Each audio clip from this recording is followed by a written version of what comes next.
Salam alaikum. Dans ce cours, nous aborderons l'aspect théorique des pré-traitements radiométriques avec un aperçu général sur les sources de bruit qui influencent la luminance spectrale enregistrée au niveau d'un capteur.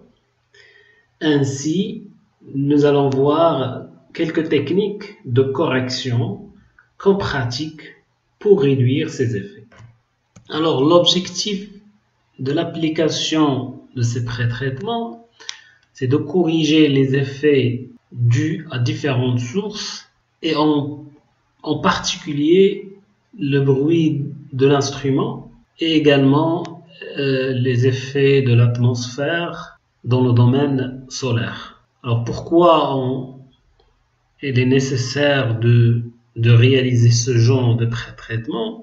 Si on compare deux images de dates différentes, les mêmes objets n'ont pas les mêmes valeurs entre les deux images, c'est-à-dire les comptes numériques ne sont pas comparables, mais visuellement on ne peut pas parfois visualiser ou bien observer cette différence entre ces deux dates. C'est pour cela, si on souhaite réaliser une analyse quantitative, il est nécessaire d'appliquer les pré-traitements pour en fait relier la propriété de surface. D'ailleurs, c'est ce qu'on cherche dans les applications. On cherche à trouver le lien entre les objets ou bien la surface étudiée avec la luminance qui est une grandeur radiométrique. Ici, juste un rappel sur les différentes sources influencent la luminance spectrale qu'on mesure au niveau du capteur, au satellite. Nous, on cherche l'information sur la couverture du sol, mais cette information est déjà influencée par les propriétés spectrales et la rugosité du sol. Également, l'éclairement solaire joue un rôle très important, surtout en fonction de la position du soleil, et également l'orientation des pixels par rapport au soleil. Il s'ajoute à ça les effets atmosphériques avec les effets de diffusion et d'absorption et les reliefs environnant le pixel. Donc ces reliefs-là, ils produisent un rayonnement indirect. En plus de l'effet temporel et spatial sur la réponse spectrale, elle est aussi influencée par l'atmosphère. Cette figure récapitule ces effets atmosphériques entre le capteur et la surface terrestre. L'atmosphère, elle affecte la luminance en deux manières contradictoires. Une manière additive qui additionne de l'énergie et autre manière, elle réduit. Alors la première est d'atténuer l'énergie incidente du soleil, réduire cette énergie qui illumine la surface. Et la deuxième, elle ajoute une énergie au signal enregistré par la réflexion des rayonnements solaires incidents qui s'appelle pad radiance. En exprimant mathématiquement ces deux effets, la luminance spectrale totale enregistrée au niveau du capteur et les fonctions de la réflectance de surface, c'est réflectance de surface, et aussi de l'éclairement solaire, ainsi la transmittance de l'atmosphère, plus les rayonnements issus de la réflexion atmosphérique, pad radiance. Alors, ce graphe qui illustre l'effet de l'atmosphère en fait sur l'éclairement qui arrive au niveau de surface. Là, on a l'éclairement solaire au-dessus de l'atmosphère, dans les couches, dans top of atmosphere, en comparant avec l'éclairement au niveau de la mer. Les processus sont liés au phénomène d'absorption et de diffusion. L'éclairement solaire incident qui arrive à la surface terrestre est aussi influencé par la position de la Terre par rapport au Soleil. C'est l'effet en fait, de la saisonnalité. Le Soleil elle a des positions variées selon les saisons. L'hiver, printemps et l'automne et l'été. Donc l'angle solaire par rapport au zénith, ça varie. Et également, à cela, il s'ajoute la distance solaire, Soleil-Terre. Donc cette distance, elle est variable selon les saisons. Alors pour corriger ces effets, l'éclairement, il est normalisé en se basant sur cette expression en fonction du cosinus de l'angle solaire et divisé par la distance Soleil-Terre au carré. Ces informations sont souvent disponibles dans la metadata de l'image. Alors grossièrement, l'image brute, elle contient les informations qu'on a citées, les effets liés au capteur, l'effet de la brillance de la surface, les effets atmosphériques et les effets liés au rayonnement solaire. Si on passe à la luminance, là, on a l'unité radiométrique, watt mètre carré par stéradium par micromètre. Dans ce passage, on élimine l'effet de capteur. Après, si on souhaite travailler avec des réflectances, il faut éliminer les autres effets.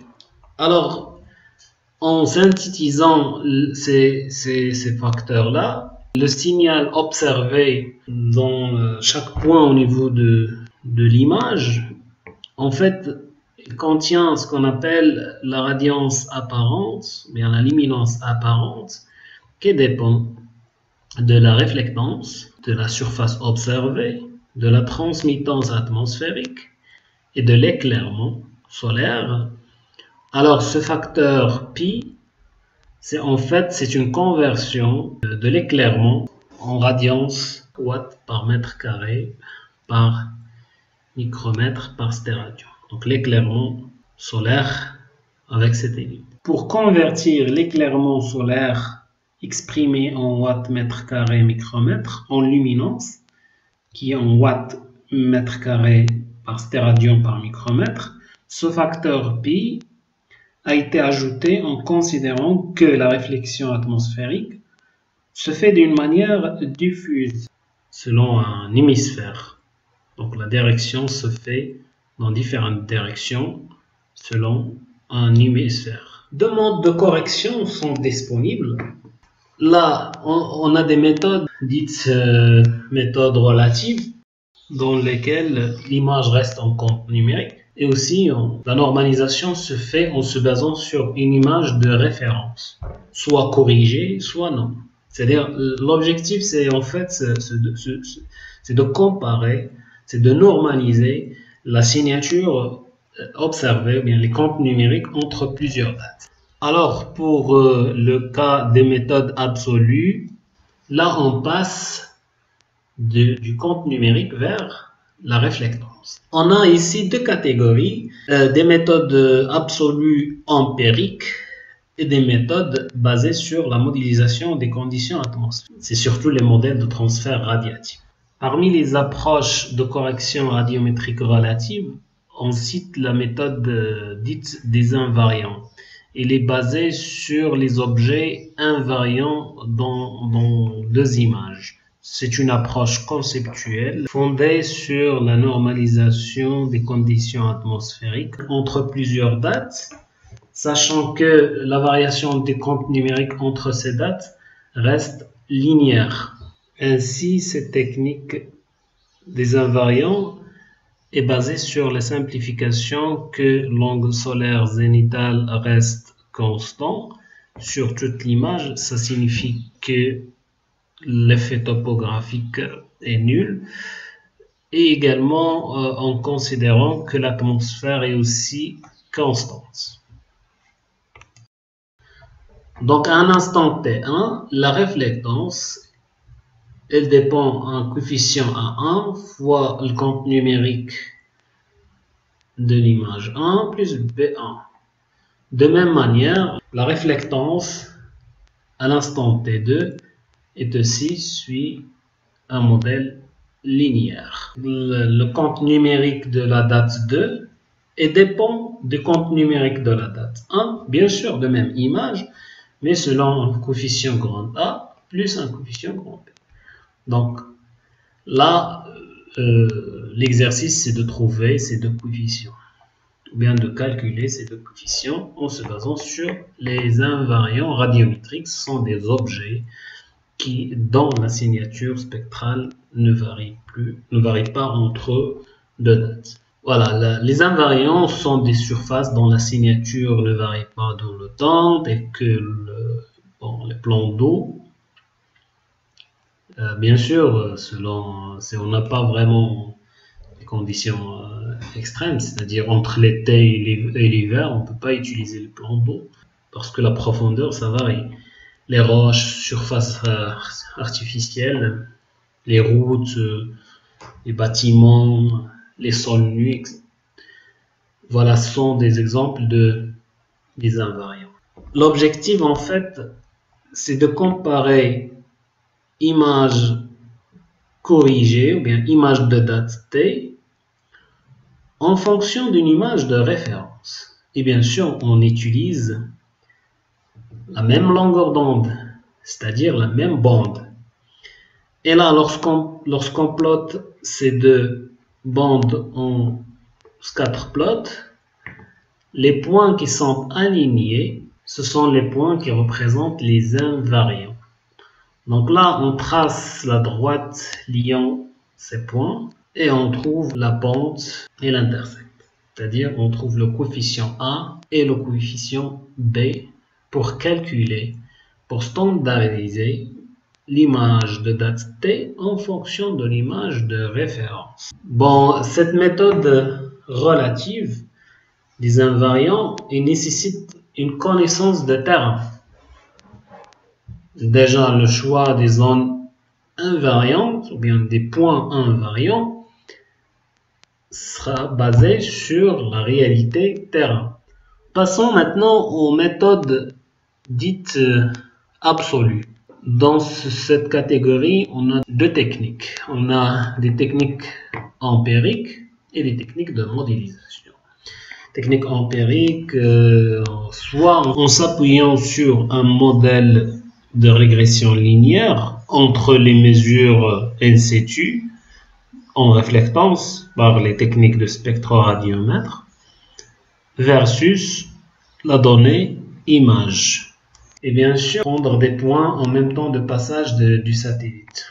On a des méthodes aussi qui se basent sur la signature des objets sombres, généralement reconnues par l'abréviation DOS, Dark Object Subtraction. Et les méthodes de modélisation, c'est surtout en s'appuyant sur des modèles de transfert radiatif qui nécessitent des inputs liés à l'état de l'atmosphère. Voilà, les contraintes de ces modèles-là, c'est ces données d'entrée liées à l'état de l'atmosphère au moment du passage du satellite. Pour la méthode de régression linéaire, tout simplement, se base sur la confrontation de la réflectance réelle mesurée sur le terrain des objets présents dans l'image en fonction des comptes numériques de l'image brute. Et là, en calculant une nouvelle image en réflectance, bien sûr en généralisant le même calcul sur l'ensemble de l'image pour trouver une nouvelle image en réflectance. Alors que pour la méthode DOS, son principe est basé sur le fait que les objets sombres doivent avoir normalement des signatures spectrales stables dans le temps. Cependant, si on trace l'histogramme de chaque image, au niveau de chaque longueur d'onde, le signal supplémentaire supérieur à 0, observé pour ces objets sombres, est lié à l'effet de l'atmosphère. Ça, c'est l'histogramme des fréquences en fonction des comptes numériques. Si on représente l'histogramme, les objets noirs doivent avoir, les objets sombres doivent avoir des réflectances proches de 0, alors que l'image des comptes numériques, plus de 0. Donc ça, c'est l'effet en fait de l'atmosphère. Donc en éliminant ces effets-là, ce qu'on appelle offset, on peut réduire la signature apportée ou bien la signature supplémentaire de l'atmosphère. À titre d'exemple des objets sombres, dans le visible, on utilise généralement les objets situés sous l'ombre. Ce sont comme des objets sombres. Et dans l'infrarouge, bien le proche infrarouge, la réflectance de l'eau profonde est considérée comme un objet sombre de signature est égale à 0. Afin de quantifier l'apport de la luminance atmosphérique, on représente dans un plan de D la réflectance versus la luminance brute, la réflectance réelle versus la luminance brute, la pente de la ligne formée entre les deux points extrêmes, entre les objets sombres, qui sont ici loin de l'origine, et les objets clairs. Cette droite nous renseigne sur le degré d'intensité à soustraire de l'image brute, de la luminance de l'image brute. Alors que la nouvelle image, selon la longueur d'onde prédéfinie, est égale à un cosinus de alpha, ou bien de la pente, fois la luminance originale moins petit a. Ces méthodes empiriques ont l'avantage d'être faciles à mettre en œuvre et aussi faciles à appliquer. Par contre, elles présentent des limites. Les corrections résultantes restent approximatives parce que la même quantité de bruit corrigé s'applique sur la totalité de l'image, sur l'ensemble des pixels de l'image, sachant qu'en réalité, les effets atmosphériques dépendent de variabilité spatiale et aussi topographique. Appliquer un pré-traitement des effets atmosphériques efficace et correct, là, il faut passer à autre méthode sophistiquée. Bien sûr, c'est via les modèles de transfert radiatif. Alors, ces modèles de transfert radiatif nécessitent des inputs liés aux conditions atmosphériques et bien sûr au moment de l'acquisition de l'image. Mais en tout cas, ils sont généralement utilisés dans des conditions standards. Les modèles numériques disponibles, on a plusieurs variétés. 6S, AT-Core, Lowtran, Motran.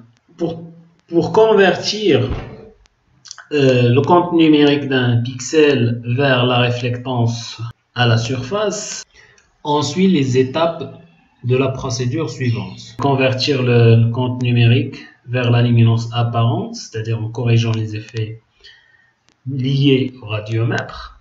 Ensuite, calculer une réflectance apparente tout en corrigeant l'éclairement solaire, la position du soleil et la distance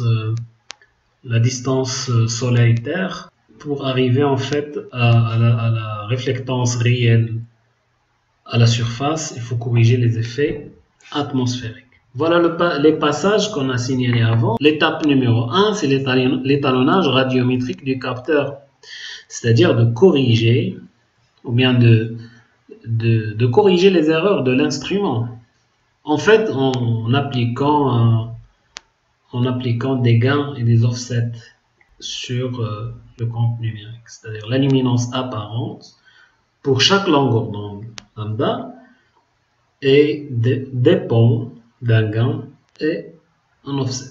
Ces gains et les offsets sont des coefficients fournis par le gérant du satellite. Donc chaque satellite, chaque capteur a des coefficients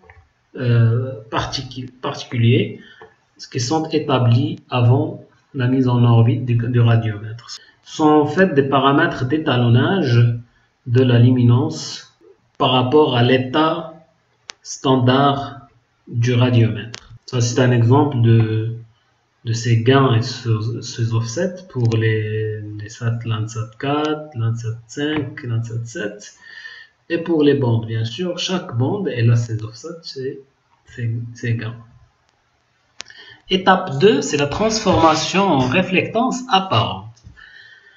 Réflectance apparente, mais c'est une réflectance en fait théorique. À l'entrée du radiomètre, au niveau du couche supérieure de l'atmosphère, top of atmosphere. C'est sans unité. Là, en normalisant cette réflectance par rapport à l'équation que nous avons vue avant, c'est-à-dire en introduisant un coefficient pi, selon la réflexion diffuse dans différentes directions selon un hémisphère, fois la luminance apparente, c'est-à-dire la luminance corrigée de l'effet du radiomètre, soit la distance Soleil-Terre en unité astronomique. Cette distance, en fait, elle dépend du jour julien de l'année, fois l'éclairement solaire en watts par mètre carré par micromètre, fois l'angle solaire zénithal, c'est en degrés. Dernière étape, en fait, c'est de convertir la réflectance apparente, c'est la réflectance au niveau du capteur, à une réflectance réelle au sol. Pour cela, donc, il faut passer par une réduction des effets atmosphériques. Elle nécessite une connaissance des conditions de l'atmosphère. Là, tout en s'appuyant sur les données liées à la température, pression atmosphérique, humidité relative, pour évaluer la teneur en vapeur d'eau, également des informations sur la visibilité, les aérosols, sur la diffusion, sur la transmittance atmosphérique. Bon, à titre d'information, là, c'est ce genre de données sont applicables dans des modèles de transfert radiatif. Là, la réflectance au sol, elle dépend d'un coefficient A qui est en fait lié à plusieurs facteurs. La transmittance en fonction de l'angle zénithal solaire, en fonction de l'angle de vue. La réflectance apparente, c'est la réflectance top of atmosphère plus un coefficient B qui dépend aussi de plusieurs facteurs, c'est-à-dire la réflectance au niveau atmosphérique et autres en fonction des angles solaires, en fonction de l'azimut solaire. Voilà, donc ce sont vraiment des paramètres qui nécessitent beaucoup de données.